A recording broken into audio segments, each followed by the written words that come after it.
ପସନ୍ଦ କରନ୍ତୁ ଗୋଟିଏ ରଙ୍ଗ ଏବଂ ଜାଣନ୍ତୁ ଆପଣଙ୍କର ସ୍ୱଭାବ ଓ ଭବିଷ୍ୟତ ବିଷୟରେ। ବନ୍ଧୁଗଣ, ନିଜର ଭାଗ୍ୟ ଓ ଭବିଷ୍ୟତ ବିଷୟରେ ଜାଣିବା ପାଇଁ ଆମେ ଜ୍ୟୋତିଷ ଶାସ୍ତ୍ରର ସାହାଯ୍ୟ ନେଇଥାନ୍ତି। ଆଜି ଆମେ ଆପଣମାନଙ୍କୁ କହିବୁ ଏହି 3 ରଙ୍ଗ ବିକଳ୍ପକୁ ବାଛି ଆପଣଙ୍କର ଭାଗ୍ୟ ଓ ଭବିଷ୍ୟତ ବିଷୟରେ ଜାଣନ୍ତୁ ଏବଂ ଏମିତି କିଛି କଥା ଯାହା ଆପଣଙ୍କର ଆଗାମୀ ଦିନକୁ ମଜବୁତ କରିବ। ତେବେ ଏହି 3 ରଙ୍ଗ ମଧ୍ୟରୁ ଗୋଟିଏ ରଙ୍ଗ ବାଛନ୍ତୁ। ସେଥିରେ ଅଛି ନୀଳ ରଙ୍ଗ, ନାଲି ରଙ୍ଗ ଏବଂ ହଳଦିଆ ରଙ୍ଗ। ଯେଉଁ ରଙ୍ଗ ଆପଣଙ୍କର ପ୍ରିୟ ଏବଂ ଲକି କଲର ତାହାକୁ ବାଛନ୍ତୁ। ତେବେ ସଠିକ୍ ତଥ୍ୟ ଆପଣମାନେ ପାଇପାରିବେ। ତେବେ ବର୍ତ୍ତମାନ ଏହି 3ଟି ରଙ୍ଗ ମଧ୍ୟରୁ ଗୋଟିଏ ରଙ୍ଗ ବାଛି ନିଅନ୍ତୁ। ଏବେ ଆସନ୍ତୁ ଜାଣିବା ଏହି ରଙ୍ଗ ପଛରେ କ'ଣ ରହିଛି ରହସ୍ୟ।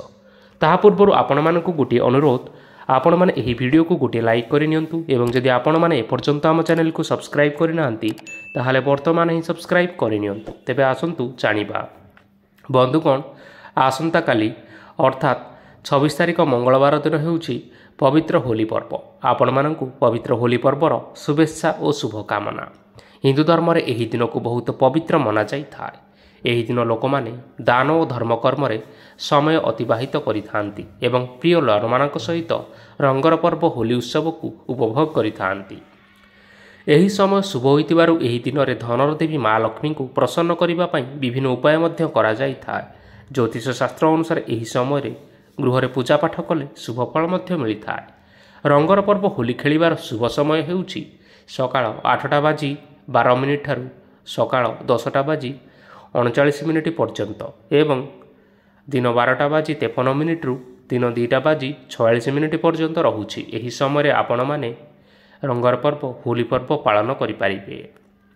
ତେବେ ବନ୍ଧୁଗଣ, ଆପଣମାନେ ବାଛନ୍ତୁ ଏହି 3ଟି ରଙ୍ଗ ମଧ୍ୟରୁ ଗୋଟିଏ ରଙ୍ଗ ଏବଂ ଜାଣନ୍ତୁ ନିଜ ଭବିଷ୍ୟତ ସହିତ ଜଡ଼ିତ ଗୁପ୍ତ ରହସ୍ୟ ଏବଂ ଆପଣଙ୍କର ଭବିଷ୍ୟତ ଆପଣଙ୍କୁ କେଉଁ ଆଡ଼କୁ ନେଇଯିବ ତାହା ଏହି ରଙ୍ଗରୁ ମଧ୍ୟ ଆପଣମାନେ ଜାଣିପାରିବେ।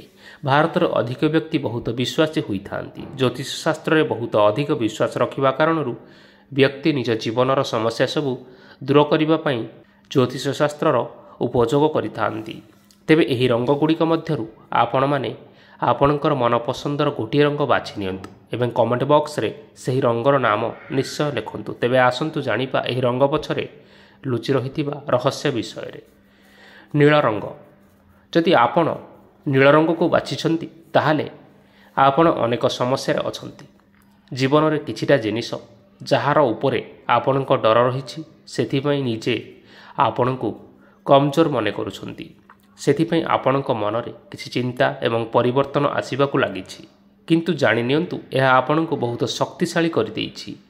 ଆପଣ ବହୁତ ଗମ୍ଭୀର ବ୍ୟକ୍ତି ଅଟନ୍ତି। ସେଥିପାଇଁ ଆପଣ କେବେ ଅଯଥାରେ ସମୟ ନଷ୍ଟ କରିବାକୁ ଚାହାନ୍ତି ନାହିଁ ଏବଂ ନିଜର କ୍ୟାରିୟର ଓ ଭବିଷ୍ୟତକୁ ନେଇ ଆଗକୁ ଚାଲିଥାନ୍ତି, ଯାହାଦ୍ୱାରା ଆପଣ ଆପଣଙ୍କର ଜୀବନରେ ଆଗକୁ ଯାଇ ସଫଳତା ଲାଭ କରିଥାନ୍ତି। କିନ୍ତୁ ଆପଣ ସବୁବେଳେ କିଛି ନିଷ୍ପତ୍ତି ନେବା ପାଇଁ ସବୁବେଳେ ଦ୍ୱନ୍ଦ୍ୱରେ ରହିଥାନ୍ତି। ଯେଉଁ କାମ ବା କାର୍ଯ୍ୟକୁ ଆରମ୍ଭ କରିବା ପାଇଁ ଚାହୁଁଛନ୍ତି ସେହି କାର୍ଯ୍ୟକୁ ବହୁତ ଚିନ୍ତା କରିଥାନ୍ତି। ଏହା ଭଲ, କିନ୍ତୁ ଅନେକ ସମୟରେ ଏଥିପାଇଁ ଆପଣ ସୁଯୋଗକୁ ମଧ୍ୟ ହାତଛଡ଼ା କରିଥାନ୍ତି। ତେବେ ଆପଣଙ୍କର ଏହି ସ୍ୱଭାବକୁ ବଦଳାଇବାକୁ ପଡ଼ିବ ଏବଂ ଭଲ ସୁଯୋଗକୁ କେବେ ବି ହାତଛଡ଼ା କରନ୍ତୁ ନାହିଁ। ଆପଣ ବିବାହିତ ହୋଇଥିଲେ ଆପଣ ନିଜ ଜୀବନସାଥୀଙ୍କର କଥା ଶୁଣନ୍ତୁ, ତେବେ ଆପଣଙ୍କ ଜୀବନରେ ସଫଳତା ନିଶ୍ଚିନ୍ତ ମିଳିବ। ଏବେ ଆସନ୍ତୁ ଜାଣିବା ହଳଦିଆ ରଙ୍ଗ। ଯଦି ଆପଣ ହଳଦିଆ ରଙ୍ଗ ବାଛିଛନ୍ତି ତେବେ ଆପଣ ବହୁତ ଶକ୍ତିଶାଳୀ ବ୍ୟକ୍ତି ବା ଧୈର୍ଯ୍ୟବାନ ଏବଂ ଜ୍ଞାନୀ ବ୍ୟକ୍ତି ଅଟନ୍ତି। ଯେଉଁ କ୍ଷେତ୍ରରେ ରହିଥାନ୍ତି ସବୁବେଳେ ଉଚ୍ଚ ସ୍ଥିତିରେ ରହିଥାନ୍ତି। ପବିତ୍ର ସ୍ୱଭାବରୁ ଆପଣ ସମସ୍ତଙ୍କର ପ୍ରିୟ ହୋଇଥାନ୍ତି, କିନ୍ତୁ ରାଗ ଏବଂ ବିରକ୍ତିକର ସ୍ୱଭାବ ମଧ୍ୟ ଅଧିକ ରହିଥାଏ। ଟିକିଏ ଟିକିଏ କଥାରେ ରାଗିଯିବା ଭଳି ଗୁଣ ଆପଣଙ୍କଠାରେ ରହିଥାଏ।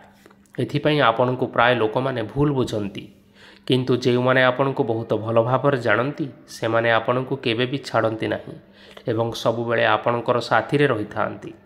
ତାହା ସହ ଆପଣ ବହୁତ ଖର୍ଚ୍ଚୀ ସ୍ୱଭାବର ହୋଇଥାନ୍ତି। ସେଥିପାଇଁ ଆପଣଙ୍କୁ ଆଗକୁ ଅନେକ ସମୟରେ ସମସ୍ୟା ମଧ୍ୟ ହୋଇଥାଏ, ଯେଉଁଥିପାଇଁ ଆଗାମୀ ଭବିଷ୍ୟତରେ ଆପଣଙ୍କୁ ସଞ୍ଚୟ କରିବାରେ ଅସମର୍ଥ ହୋଇଥାନ୍ତି। କିନ୍ତୁ ଗୋଟିଏ ନିଶ୍ଚୟ ସମୟସୀମା ଭିତରେ ଆପଣଙ୍କର ଭାଗ୍ୟ ପରିବର୍ତ୍ତନ ମଧ୍ୟ ହୋଇଯିବ। ତାହା ହେଉଛି ଆପଣଙ୍କର 21, 35 ଏବଂ 47 ବର୍ଷ ହୋଇପାରେ। ଏହି ବୟସ ସୀମା ମଧ୍ୟରେ ଆପଣଙ୍କ ପାଖକୁ ଏତେ ଧନ ଆସିବ ଯେ ଆପଣ କେବେ ବି ମଧ୍ୟ କଳ୍ପନା କରିନଥିବେ। ନାଲି ରଙ୍ଗ। ଯଦି ଆପଣ ନାଲି ରଙ୍ଗକୁ ବାଛିଛନ୍ତି ତେବେ ଆପଣ ବହୁତ ସୁନ୍ଦର, ଆକର୍ଷକ ଏବଂ ସମସ୍ତଙ୍କର ମନ ଜିତୁଥିବା ବ୍ୟକ୍ତି ଅଟନ୍ତି। ଯିଏ ଆପଣଙ୍କ ସହ ଥରେ ମିଶନ୍ତି ସେ ଜୀବନ ସାରା କେବେ ବି ଆପଣଙ୍କୁ ଭୁଲି ପାରନ୍ତି ନାହିଁ। ଆପଣ ପ୍ରାୟତଃ ଅଧିକ ଗପିବାକୁ ପସନ୍ଦ କରନ୍ତି ଏବଂ ସବୁବେଳେ ଖୁସିରେ ରହିବାକୁ ମଧ୍ୟ ପସନ୍ଦ କରିଥାନ୍ତି। ଆପଣଙ୍କର ହୃଦୟ ବହୁତ ସଫା ହୋଇଥାଏ, ସେଥିପାଇଁ ବେଳେବେଳେ ଆପଣ ମଧ୍ୟ ଧୋକା ମଧ୍ୟ ଖାଇଥାନ୍ତି। ଆପଣଙ୍କର ଅଧିକାଂଶ ରୁଚି କିଛି ନକାରାତ୍ମକ କାର୍ଯ୍ୟରେ ମନ ବଳାଇଥାନ୍ତି। ଏହା ସହିତ ଆପଣଙ୍କୁ ଭିତରେ କଠିନରୁ କଠିନ ରହିବାକୁ ଆପଣଙ୍କୁ ବହୁତ ଭଲ ଭାବରେ ଜଣା। ଆପଣଙ୍କ ଏହି କାରଣ ପାଇଁ ନିଜର ଭାଗ୍ୟ ନିଜେ ଲେଖିଥାନ୍ତି। କଳା ଏବଂ ସଙ୍ଗୀତରେ ରୁଚି ରଖିଥିବା ବ୍ୟକ୍ତି ଅଟନ୍ତି ଆପଣ। ସବୁବେଳେ ହସ ହସ ମୁହଁ ଥିବା ବା ସବୁବେଳେ ଆପଣଙ୍କ ମୁହଁରେ ହସ ଫୁଟୁଥିବାର ଜଣାପଡ଼ିଥାଏ। ସେଥିପାଇଁ ଆପଣ ସମସ୍ତଙ୍କର ପ୍ରିୟର ପାତ୍ର ହୋଇଥାନ୍ତି। ଆପଣ ଏକ ଭଲ ମୋଟିଭେଟର, କଳାକାର, ସଙ୍ଗୀତଜ୍ଞ, ଶିକ୍ଷକ ଏବଂ ବେପାରୀ ମଧ୍ୟ ହୋଇପାରନ୍ତି। ତେବେ ବନ୍ଧୁଗଣ, ଏହା ଥିଲା ରଙ୍ଗର ପଛରେ ଲୁଚି ରହିଥିବା ଆପଣଙ୍କର ଭାଗ୍ୟ ଓ ରହସ୍ୟ ବିଷୟରେ। ଆଶା କରୁଛୁ ଆପଣଙ୍କୁ ଏହି ଭିଡ଼ିଓଟି ନିଶ୍ଚୟ ପସନ୍ଦ ଆସିଥିବ। ପସନ୍ଦ ଆସିଥିଲେ ଏହି ଭିଡ଼ିଓକୁ ଲାଇକ୍ କରିବା ସହିତ ଆପଣଙ୍କ ପ୍ରିୟଜନମାନଙ୍କ ସହିତ ସେୟାର କରିନିଅନ୍ତୁ ଏବଂ କମେଣ୍ଟ ବକ୍ସରେ ଆପଣମାନେ ବାଛିଥିବା ରଙ୍ଗକୁ ନିଶ୍ଚିନ୍ତ ଭାବରେ ଲେଖନ୍ତୁ। ଧନ୍ୟବାଦ।